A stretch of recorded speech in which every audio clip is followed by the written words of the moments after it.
Oakland A's UK, Oakland A's UK, the Oakland A's UK, the Oakland A's UK. Hello and welcome to the Oakland A's UK YouTube channel.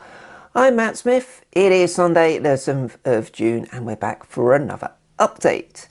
You may have hopefully seen already, we posted a video yesterday about the A's news.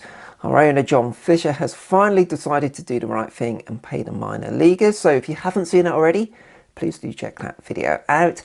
And if you haven't seen it on our social media accounts so far, A's UK Dom has joined up with our friend Robbie to design these amazing Strength in Unity Oakland style badges. A great logo, different colours there, and yeah, really look good. So we may look at seeing if we can get some stickers made up and some pins and badges. So if you're not already, don't forget to subscribe to our social media accounts at Oakland A UK so that you're updated when there's any more news on that. As for news, 1 week ago we had our podcast and we spoke about where things were in terms of the disagreements between the MLB owners and the Players Association in terms of getting the season underway at last. Well, 1 week on, and unfortunately the news is still a big thumbs down on that. Here's where we are at this point. As a reminder, this is where we were previously. This was the idea that Major League Baseball had put on the table.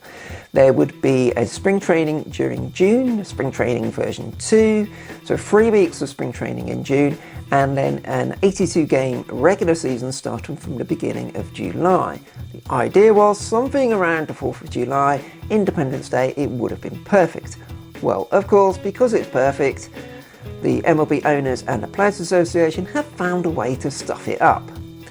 It all goes back to when the coronavirus pandemic really started to hit in the States and spring training was postponed. At that point in time, MLB and the Players Association came together on an agreement on how things would be handled in the near term.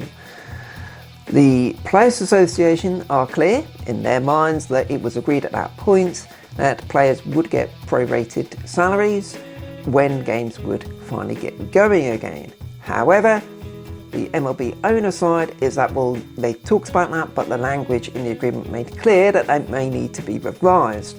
And the owners are claiming that with playing with no fans in the stands means that they do need to revise those plans.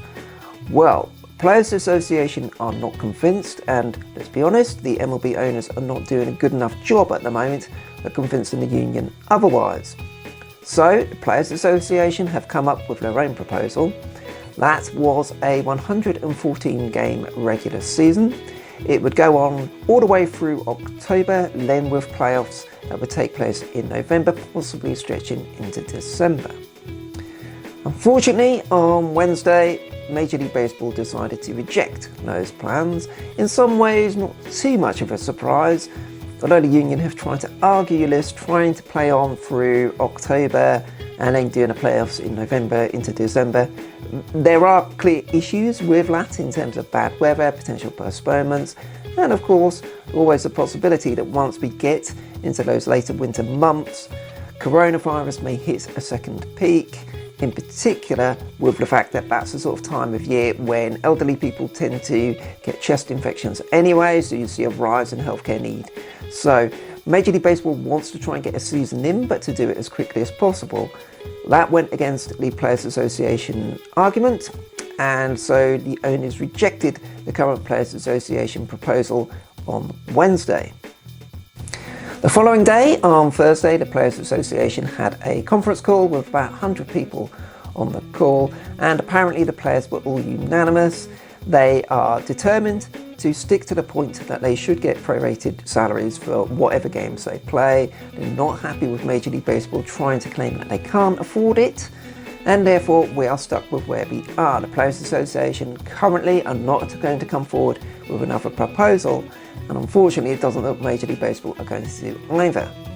After the conference call on Thursday, the Players Association issued the following statement entitled "The Executive Board Reaffirms Stance on Resumption of Play."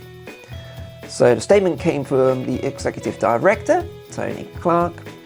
He notes within this, among other things, players proposed more games, 2 years of expanded playoffs, salary deferrals in the event of a 2020 playoff cancellation, and the exploration of additional dual events and broadcast enhancements, aimed at creatively bringing our players to the fans, while simultaneously increasing the value of our product.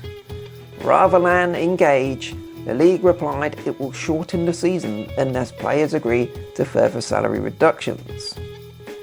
Went on to say the overwhelming consensus of the board is that players are ready to report, ready to get back on the field, and they are willing to do so under unprecedented conditions that could affect the health and safety of not just themselves, but their families as well. The league's demand for additional concessions was resoundingly rejected. The union is clear that the concessions they have already made will amount to billions of dollars in player salary reductions, and they don't feel there's a need to go even further. So after the Players Association made their stance clear, there have been rumours about Major League Baseball potentially trying to force a 50-game regular season. 50 games is not many at all, not what we're used to in baseball. Clearly it would be better than no games whatsoever, but it doesn't seem like a genuine position that the owners want to follow through with. They're currently saying, look, if you want prorated salaries, it will be 50 games and in the playoffs. Players Association don't agree with that, so whether there will be negotiations, we don't know. You would like to think that there is a common ground that can be found.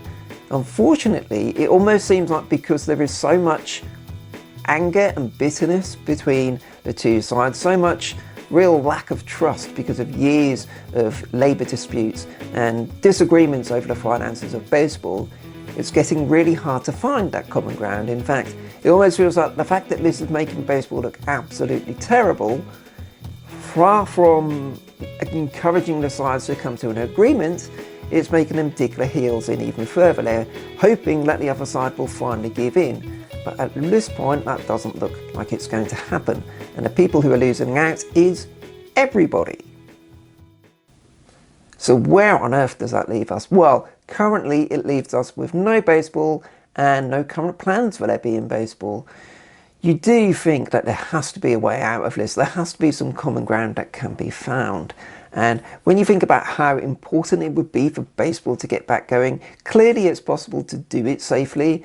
And bearing in mind, particularly in North America, how baseball has slipped behind the NFL and NBA in broad popularity over the last 20 years or so, shooting yourselves in the foot like this just has to be avoided at all costs. But at the moment, it doesn't seem too likely.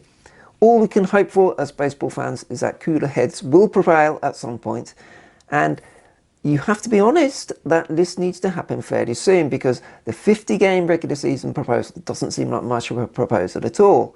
But if we don't strike an agreement fairly soon, there won't be a lot of time to do much else. So fingers crossed that this coming week we'll finally see the two sides find some sort of compromise and players will be able to start getting back to a spring training fairly soon. But what are your thoughts? Do you think it's likely? Is there going to be Major League Baseball in 2020? Let us know in the comments below. As always, don't forget to subscribe to the channel so that you're notified of when the next video goes live, and subscribe to @OaklandAUK on Twitter, Facebook and Instagram to keep up with all the A's UK news. We're the Oakland A's.